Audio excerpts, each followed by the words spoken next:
sometimes it's just really helpful to get, to have people say, yeah, you are kind of doing the right thing, but actually, what about this? What about that? Because when you're sitting within the business and you're struggling with the day to day, it's really hard to actually stick your head and take a more objective look at your business because you're too close to it. So. For me, the light bulb moment was realizing that I'm not using my personal network enough.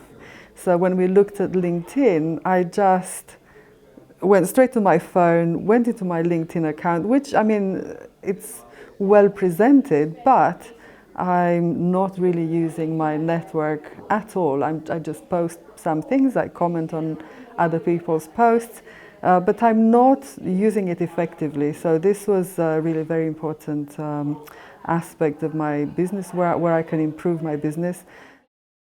There's a great range of ecosystems in London, but because I'm based in Hayes in West London, my affinity is starting to be more and more so for Brunel. What I take away is very much, now that I've got the product fairly established in terms of proof of principle, now I need to go away and stick my head above the parapet, be proud of what I'm developing,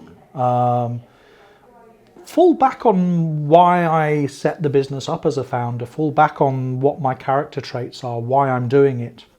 That is part of the branding that I've learnt this evening. It's not all about the product. It has to have that integrity and that credibility from the founder at the end of the day.